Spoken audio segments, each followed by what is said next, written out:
미분양 아파트가 계속 쌓이고 있습니다. 건설사는 위기, 시장은 얼어붙고 있는데요. 또 이걸 어떤 사람들은 기회라고 얘기하고 있습니다. 오늘 영상에서는 지방 미분양 아파트가 왜 경매로 나오게 됐는지, 그리고 이걸 어떻게 활용하면 돈을 벌 수 있는지에 대한 부분도 영상으로 정리해서 이야기해 보도록 하겠습니다. 미분양 아파트 왜 이렇게 많아졌나 라는 이야기 해볼 건데, 최근 몇 년간 집값이 급등하면서 건설사들이 무리하게 분양을 늘렸습니다. 건설사 입장에서는 당연하겠죠. 그냥 지방에 있는 빈 땅, 아파트나 건물 하나 만들어서 분양한다라고 하면 사람들이 우르르 몰려와서 사니까 사실 건설사 입장에서는 돈이 된 거죠. 그래서 무리하게 분양을 막 늘렸는데 지금 현재 시장 자체가 좋지가 않죠. 금리가 오르고 경제가 또 어려워지면서 사람들이 집을 사지 않게 되었습니다. 국토교통부 자료에 따르면 25년도 2월 기준으로 준공 후에 미분양 주택이 22,872가구나 된다고 합니다. 그럼 이 수치가 얼마나 되는 거야? 라고 궁금하시는 분들이 있는데 이건 11년 만에 최대치라고 해요. 지금 미분양 같은 경우가 굉장히 심각한 사회 현상으로 떠오르고 있는 상황입니다. 특히 지방은 인구가 줄어들면서 미분양이 더 심각합니다. 문제는 건설사들이 자금 압박을 받으면 어쩔 수 없이 헐값에 매각할 가능성이 높다는 거죠. 그럼 어떤 문제들이 있는지 한번 볼게요. 건설사들은 미분양이 쌓이면 당연히 큰 타격을 받을 수밖에 없습니다.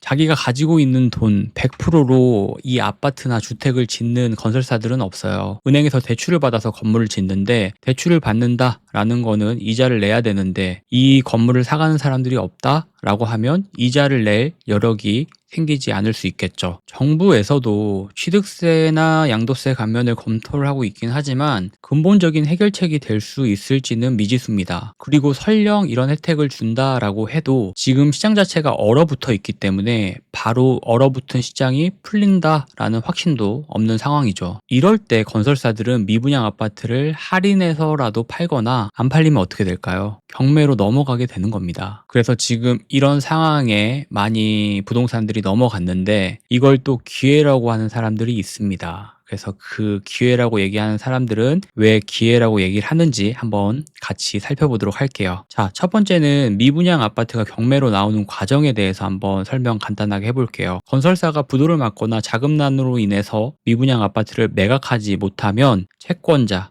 주로 은행이 되겠죠. 압류 후에 바로 경매로 넘겨버립니다. 제가 항상 얘기하지만 은행은 그 누구라도 기다려주지 않습니다. 돈을 빌려주고 이 돈을 갚지 않으면 바로 경매를 쳐서라도 내가 빌려준 돈을 받으려고 하는 곳이에요. 그래서 항상 조심하게 대출도 잘 받으셔야 되겠죠. 또 시행세가 파산을 하면 법원 경매로 나오기도 합니다. 일반 분양보다 훨씬 낮은 가격에 낙찰받을 가능성이 크겠죠. 자, 그러면 경매로 미분양 아파트, 미분양 주택을 살 거예요 라고 얘기하시는 분들에게 제가 고려해야 되는 포인트 몇 가지를 정리를 해봤는데 첫 번째는 낙찰가 선정입니다. 시장 가격보다 적어도 30% 저렴한 금액으로 입찰을 목표로 하셔야 돼요. 미분양 아파트가 경매, 그리고 사람들이 사지 않는 아파트가 경매로 나왔다는 건 그만큼 리스크가 있는 겁니다. 그리고 내가 이 리스크를 짊어지겠다 라고 하면 반드시 그 전제 조건은 싸게 샀다가 될 수 있어야 돼요. 내가 경매로 낙찰받은 집이 또 경매로 넘어가게 되는 경우들도 너무 많습니다. 두 번째는 입지 분석 확실하게 잘 하셔야 돼요. 지방 미분양 아파트라고 해도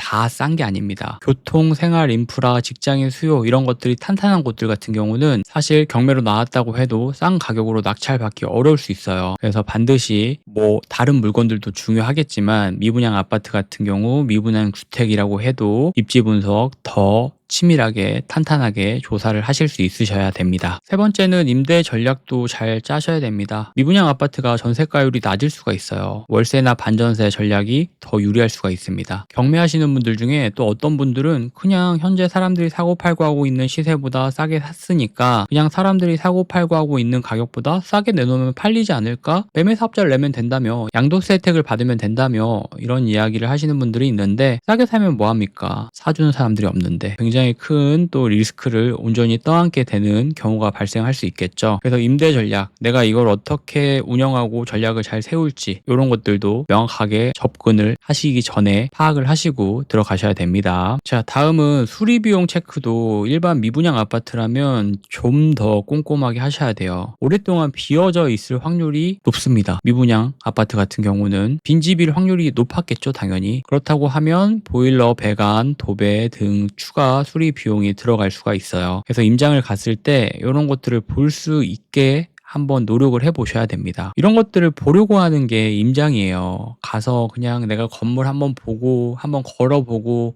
냄새 맡아보고 사람들 몇 번 만나보고 이게 임장이 아니라 이런 것들을 얼마나 더 노력할 수 있는지, 경매에서는 이런 게 되게 중요하거든요. 남들이 보지 못한 걸 내가 얼마나 볼 수 있을지 한번 곰곰이 객관적으로 잘 생각을 해보셔야 됩니다. 제 주변에도 미분양 경매 물건으로 투자해서 성공하신 분들이 많아요. 제 지인분 같은 경우는 충청도에 있는 한 미분양 아파트를 경매로 낙찰 받았는데 분양가가 3억 정도 됐습니다. 경매에서 2억 2천 정도의 낙찰을 받았는데 인근 주변에 산업단지들이 많았고 근로자들이 많았기 때문에 임대는 바로바로 잘 나가는 지역이었죠. 전세가보다 싸게 낙찰을 받았기 때문에 초기 투자 비용을 빠르게 회수할 수 있었습니다. 그럼 들어간 돈이 없이 이 아파트를 가지게 된 거예요. 소유권을 가지게 됐고 3년 후에 이 아파트 가격이 또 안정이 되면서 3억 5천에 매도를 하면서 1억 이상의 차익을 남기게 된 겁니다. 성공의 원인은 하나죠. 싸게 샀고 남들이 두려워할 때 움직인 게 가장 큰 성공의 요인이었다고 생각을 해요. 지나고 보니까 쉬워 보이는 겁니다. 이때 당시에도 이 사람한테 3억이라는 돈, 2억이라는 돈은 정말 큰 돈이었어요. 그 선택을 할 수 있었던 그 사람의 용기가 지금의 성과를 만들어 준 거겠죠. 다른 분 있는데 이분 같은 경우는 리모델링을 잘 하셔서 수익 창출을 또 하셨습니다. 강원도의 작은 아파트 단지를 경매로 매입을 했습니다. 준공 후에 미분양으로 오랫동안 방치가 되어져 있었지만 위치가 나쁘지 않았어요. 저렴한 가격에 낙찰을 받고 내부를 리모델링을 하고 단기 임대를 활용을 하셨습니다. 해당 지역은 관광 수요들이 많았던 곳이고 이런 점들을 이용을 해서 에어비앤비 또 운영하시면서 월에 150에서 200 정도는 꾸준한 수익을 올리고 계십니다. 몇 년 후에 주변 개발이 진행되면 또 시세가 상승하게 되고 그러면 또 매도 차익까지 노릴 수 있게 된 상황이죠. 자, 그러면 제가 항상 이야기하지만 장점만 있냐, 미분양 경매 투자 시 피해야 될 실수 좀 이야기해 보도록 하겠습니다. 첫 번째는 덜컥 사다고 무조건 낙찰받으면 안 돼요. 미분양은 이유가 있습니다. 사람들이 좋으면 그 물건을 안 살까요? 왜 미분양이 될까요? 뭔가 이유가 있어요. 지역 인구가 감소가 되거나 아니면 공급이 과잉되거나 이런 것들을 반드시 낙찰, 입찰하기 전에 파악할 수 있어야 되고 이런 문제점들을 충분히 고려하실 수 있으셔야 됩니다. 두 번째는 추가 비용 계산 안 하면 큰 손해 일어날 수 있습니다. 취득세, 법무사 비용을 너무 쉽게 생각하시는 분들이 많아요. 등기 비용 같은 경우도 충분히 감안을 해야 되고 수리 비용 이런 것들도 충분히 감안을 하셔서 좀 넉넉하게 여유롭게 너무 막 끝까지 하려고 하는 투자하지 마시고 좀 여유롭게 이 자금 운용을 세우신 다음에 투자를 하셔야 여유가 생겨요. 그래서 이런 것들 조심 잘 하셔야 되고 또 단기 차익만 노리다가 실패하는 경우도 너무 많습니다. 지방 아파트 같은 경우는 단기간에 가격이 오르지 않을 수 있습니다. 중장기적으로 플랜을 짜는 게 조금 더 효율적일 수 있어요. 반드시 내가 미분양 아파트, 지방 미분양 경매 투자한다라고 하면 조심해야 될 포인트가 될 수가 있겠죠. 경매를 하는 사람들은 지방 미분양 아파트는 위기이자 기회라고 얘기를 합니다. 언제나 남들이 좀 꺼려하고 공포라고 얘기하는 곳들에서 기회가 있다라는 걸 이 경매하는 사람들은 본능적으로 알고 있기 때문에 현재 그 시장으로 많이 흘러 들어가고 있어요. 하지만 우리가 만약에 투자를 한다라고 하면 그냥 흘러 들어가는 투자자가 되면 크게 위험할 수가 있습니다. 너한테 맞는 투자가 나한테 맞지 않을 수가 있고 나한테 맞는 투자가 너한테 맞지 않을 수가 있는 겁니다. 나를 정확하게 알고 내 정확한 기준과 원칙을 가지고 움직이는 게 중요합니다. 경매는 단순히 싸게 사는 게 아닙니다. 이런 것들을 다 잘 알 수 있어야 되고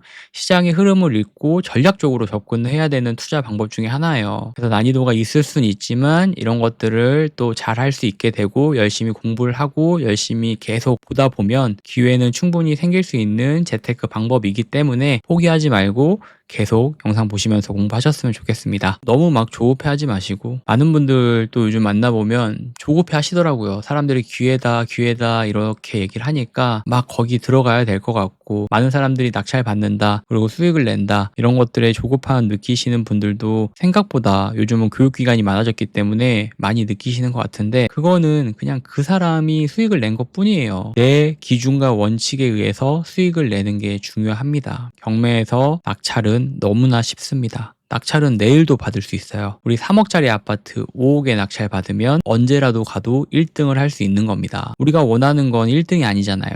낙찰이 아니잖아요. 우리가 원하는 건 수익이기 때문에 반드시 이 점을 기억하고, 시간이 오래 걸리더라도 본인만의 기준과 원칙으로 돈을 버는 거를 중요하다고 얘기를 하고 있어요. 제가 많은 사람들 만나보면 이런 것들을 좀 힘들어 하더라고요. 저도 영상으로 계속 만들어 보고, 새로운 뉴스 나오거나 주변 투자자분 이야기 듣게 되면 이렇게 또 영상으로 계속 지속해서 만들어 보도록 하겠습니다. 오늘도 영상 봐주셔서 감사하고, 내일 또 좋은 영상으로 돌아오도록 하겠습니다. 들어가세요. 감사합니다.